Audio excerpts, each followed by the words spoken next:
तो आज हम लोग नोमेनक्लेचर के दूसरे पार्ट में हैं, दूसरा पार्ट पढ़ने वाले हैं जिसको हम लोग कहते हैं कॉमन नोमेनक्लेचर। हमने स्टार्ट करा हुआ था, उसी दिन आपको बताया था बाबू कि जो नोमेनक्लेचर होगा हम लोग का, जो नोमेनक्लेचर होगा वो दो पार्ट में होगा। एक कौन सा होगा बाबू? कॉमन नोमेनक्लेचर, ठीक है जी, कॉमन नोमेनक्लेचर। एक था अब कौन सा? IUPAC। अब देखिए IUPAC हमने अच्छे से पढ़ लिया बाबू, और उम्मीद करते हैं कि इससे कोई क्वेश्चन नहीं छूटेगा। आप NCERT आराम से बना सकते हैं, कोई दिक्कत नहीं है, ठीक है। जो डाउट होगा पूछ सकते हैं आप लोग।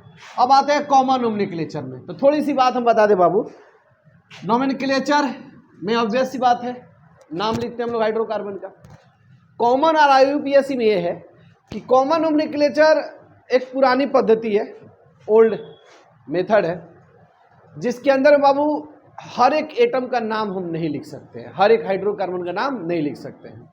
कहीं ना कहीं इसमें कुछ डिमेरिट था, तबे तो ये आया ना। अगर ये सारी शर्तों को फुलफिल कर देता तो फिर हम क्यों नया पढ़ते। यहाँ पे कोई भी हाइड्रोकार्बन आपसे नहीं बचेगा, कैसा भी हो, वो सब आप इस विधि से लिख सकते हैं। लेकिन इस वाले विधि से लिमिटेड हाइड्रोकार्बन के नाम आप लिख सकते हैं। बात समझे ना? तो चलिए स्टार्ट किया जाए, क्या लिमिटेड हाइड्रोकार्बन्स हैं और कहाँ क्या इसका रूल है। तो कॉमन नोमेनक्लेचर में हम लोग से स्टार्ट करते हैं बाबू। क्या? तो कॉमन नोमेनक्लेचर बाबू दो तरीका से होता है, सुनिएगा ध्यान से। हम लोग ज़्यादा नहीं बात करते हैं, ठीक है ना, हम लोग ज़्यादा इसमें नहीं बात करते हैं, बहुत टिपिकल चीज़ इसको लेके चलते हैं। चलिए डीप हम लोग बाद में कभी देखेंगे, अच्छे से इसको बहुत अंदर से देखेंगे, लेकिन ऊपर इतना है कि काम चल जाएगा आपको, ठीक है। सबसे पहली बात कि हम लोग नोमेनक्लेचर वो करें बाबू जिसका हाइड्रोकार्बन में फंक्शनल ग्रुप हो। क्या हो? फंक्शनल ग्रुप में हो। तो हम यहाँ बात करेंगे कि hydrocarbon with functional group, with functional group, सही है ना। ये कौन सा नाम नोमेनक्लेचर करेंगे बाबू? हाइड्रोकार्बन विथ फंक्शनल ग्रुप वाले। अब बात करते हैं, जरा ध्यान दीजिए इधर। दो तरह के फंक्शनल ग्रुप वाले हाइड्रोकार्बन हो सकते हैं बाबू। When hydrocarbon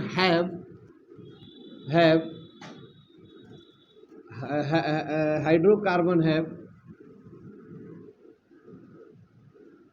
कार्बनलेस functional group, carbonless functional group मतलब जिसके पास, जिस फंक्शनल ग्रुप में कार्बन क्या हो बाबू? अब्सेंट हो। क्या हो?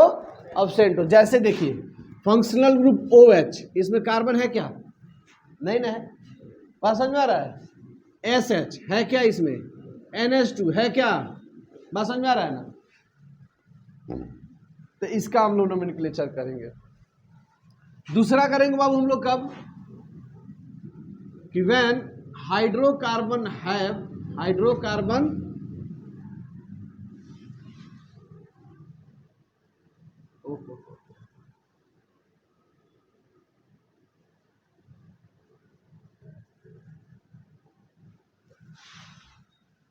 हैव कर दीजिए यहाँ पे, ठीक है ना। Hydrocarbon have carbonated functional group. क्या हो जाएगा? कार्बोनेटेड फंक्शनल ग्रुप, ठीक है जी। जैसे कार्बोनेटेड फंक्शनल कौन हो जाएंगे बाबू? जैसे C डबल बॉन्ड OH, क्या इसमें कार्बन अवेलेबल है कि नहीं है? नहीं है, है। उसके बाद C डबल बॉन्ड OH, बाबू ज़्यादा उसको टच मत करिए, ठीक है ना। अब ज़्यादा कोशिश करिए कि उसको टच ना करें, ठीक है ना। धूप से बचिए, और ज़्यादा बेहतर रहेगा कि लोगों के संपर्क से दूर रहिए, ठीक है ना। ये बहुत ज़्यादा, हाँ बहुत ज़्यादा बीमारी हो रहा है, और उसको पकड़िएगा ना तो उतना फैलते जाएगा वो ज़्यादा। चलिए बड़ी बहुत ज़्यादा हुआ है जी ये, मतलब गांव में तो चल जाता, लग रहा पसर गया है साहब, बहुत ज़्यादा हुआ है। तो इसे जितना बचने का एक ही उपाय है कि अवॉइडिंग रखिए। हाथ कहीं कोई टच कोई किया हो, हाथ टच किया हो, कोशिश करिए कम से कम सामान को टच करें, ठीक है ना। और आँख को तो कतई टच ना करें अपने हाथ से। कौन? अब तो कौन बीमारी हानिकारक ना होला, दिक्कत होता नहीं है, गड़ता है, दर्द करता है, वो करता है। बात समझे? इसी तरह से बहुत सारे हैं। तो ऐसे है, सुनिए बाबू, ऐसे हाइड्रोकार्बन जिसमें इस तरह का फंक्शनल ग्रुप हो, हम लोग यहाँ उसके नियम को देखेंगे, ठीक है ना। ऐसा हो तो यहाँ देखेंगे। बात समझे? तो बहुत सिंपल सा लॉजिक का, बहुत सिंपल सा इसके रूल्स है। देखेंगे पहला रूल बाबू, पहला क्या है। जैसे मान लीजिए इसका नोमेनक्लेचर करना है हमको, तो क्या करेंगे हम? इसका अगर हम लोग को लिखना है नाम, तो कैसे लिखेंगे? R CS2, चाहे छोड़िए, पहले हम रूल बताते हैं कुछ, ठीक है, रूल्स इसके बताते हैं, बहुत आसान रूल है बाबू, कुछ नहीं है। सबसे पहले क्या कर देना है कि यहाँ पे एल्काइल लिख लेना है, क्या लिखना है, एल्काइल, ठीक है ना। और फिर यहाँ बात करता है name of functional group, name of functional group. अब नेम ऑफ फंक्शनल ग्रुप क्या होता है, बहुत आसान है बाबू, देखिए एल्काइल क्या होता है, जैसे अगर एक कार्बन हो तो उसका नाम लिखेंगे मिथाइल, क्या लिखेंगे, मिथाइल, बहुत सिंपल है, क्या है, मिथाइल, ठीक है। अरे मेथ होता है, मेथेन होता है, एन हटा के डायरेक्ट क्या जोड़ देना है, वाई एल जोड़ देना है, बात समझे। अगर 2 कार्बन होता है तो क्या हो जाएगा, इथाइल, 3 कार्बन होगा तो प्रोपाइल, 4 कार्बन हो तो ब्यूटाइल, 5 कार्बन हो तो, आसान है ना, ठीक है। उसके बाद बाबू, अच्छा इसके पहले भी एक चीज लगाना है, क्या, प्रीफिक्स, क्या लगाना है, प्रीफिक्स। और प्रीफिक्स में क्या क्या रहता था समझिएगा, एक होता है नॉर्मल, क्या होता है, नॉर्मल, ये सबके साथ जुड़ते जाएगा, नॉर्मल।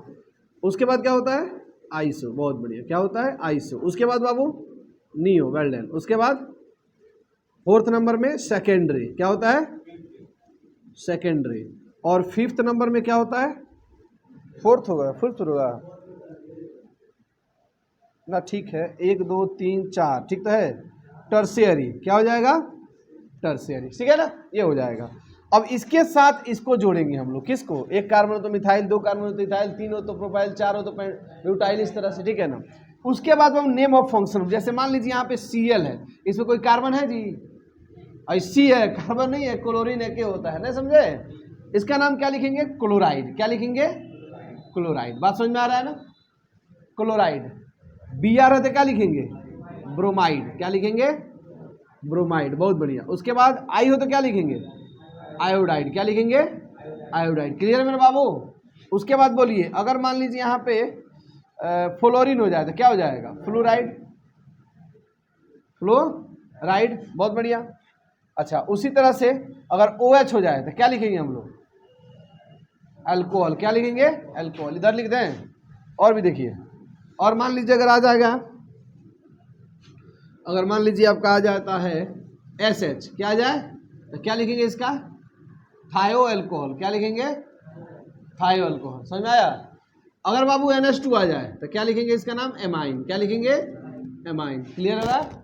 अगर मान लो SO3H आ जाए, क्या आ जाए तो क्या लिखेंगे, सल्फोनिक एसिड, क्या लिखेंगे, सल्फोनिक एसिड, क्लियर है। चलिए और कुछ छूट रहा है, चलो ठीक है, बाकी याद आएगा बताते चलेंगे, ठीक है ना, ऑलमोस्ट यही लेके चलिए। और NH2 हो गया, है, हाँ नाइट्रो, NO2 क्या लिखेंगे, नाइट्रो, क्या लिखेंगे,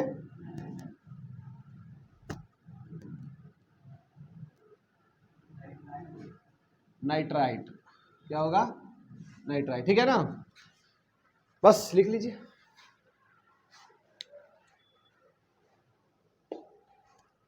इतना लिख लीजिए, फिर हम इसको, हाँ एक बात और, हाई सब जो है ना, हाई सब का यूज आपको बाद में हम समझाएंगे, ठीक है ना, पहले हाई दोनों जोड़ के दिखा दें, फिर इसको हम समझाएंगे इसका उपयोग कब कब करते हैं, जल्दी लिख लीजिए।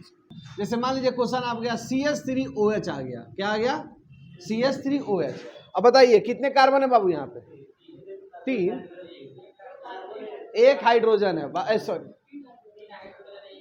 एक कार्बन, कार्बन देखिए कितना कार्बन है, एक है। और एक कार्बन से कितने फंक्शन जुड़े हैं बाबू, एक OH जुड़ा है ना। अब सुन ध्यान दीजिए जरा, एक कार्बन के लिए क्या लिखेंगे, मिथाइल, पहले किसको लिखेंगे, पहले इसको लिखेंगे, इसके बारे में नहीं जानते अभी छोड़ देते हैं, ठीक है ना। तो उसके बाद क्या लिखेंगे, ये, तब क्या लिखेंगे ये, तो बताइए इसका नाम क्या हो गया, CH3 का क्या नाम हो गया, मिथाइल। और इसका नाम क्या है, क्या ना है यहाँ, क्या नाम है इसका, मिथाइल, एक साथ बोलिए इसको, मिथाइल अल्कोहल, आ रहा समझ में। चलिए उसी तरह से बाबू दे दिया CH3, CH2 और Cl, इसका नाम बताइए क्या नाम होगा, 2 कार्बन है तो क्या होगा, इथाइल, वेल डन, क्या हो जाएगा, और बोलिए,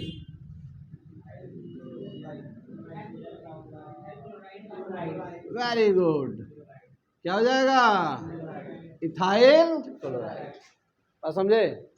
चलिए और देखिए, जैसे मान लीजिए CH3, CH2 और NH2, इसका नाम बताइए, इथाइल एमाइन। क्या हो जाएगा? कोई दिक्कत? कहीं दिक्कत हो रहा है? ये तो आसान है। अब जरा देखिए यहाँ